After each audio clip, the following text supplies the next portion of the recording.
ইহুদিরা খুব ভালো করে জানে মুসলিম ঘরের নারীদের, নর নারীকে, মুসলিম ঘরের মেয়েদেরকে যদি বাহিরে বের করতে হয়, তাহলে তাদেরকে গিয়ে খালি মুখে যদি বলি তোমরা বাহিরে আসো, তারা বাইরে হবে না। তাদেরকে কিভাবে বের করতে হবে?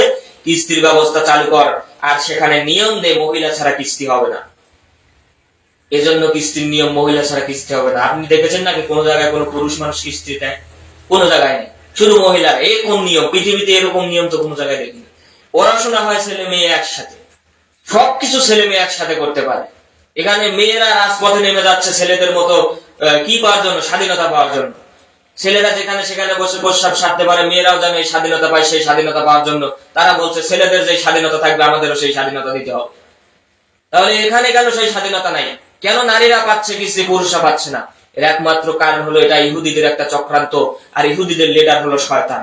শয়তানকে ইহুদিদেরকে বুদ্ধি শিখিয়েছে যে মুসলিম নর নারীকে যদি ঘর থেকে বের করতে চাও তাহলে কিস্তির ব্যবস্থা করো। প্রথমত তারা হারাম খাবে, তাদের অন্তর নষ্ট হবে, তাদের আমল নষ্ট হবে, সবকিছু নষ্ট হয়ে যাবে। দ্বিতীয়ত এই মহিলাদেরকে বাহিরে আনা সহজ হবে। তাহলে একটা টার্গেট। ইহুদিরা কিন্তু এসে বলবে না। আমি এইখানে দাঁড়িয়ে একদিন বক্তব্যে বলেছিলাম যে আমাদের চাইতে ইহুদিরা কোরআন হাদিস বেশি বুঝে, তারা বেশি পড়ে। কেন পড়ে? কারণ ইহুদিরা মুসলমানকে কখনোই ওই আপনার সরাসরি এসে বলতে পারবে না যে আপনি সালাত আদায় করিয়েন না, আপনি সিয়াম পালন করিয়েন না, আপনি এই ইবাদত করিয়েন না, সেই ইবাদত করিয়েন না। এভাবে যদি কোনো ইহুদি আমাদের সামনে এসে বলে তাহলে ওর অবস্থা ভালো থাকবে না।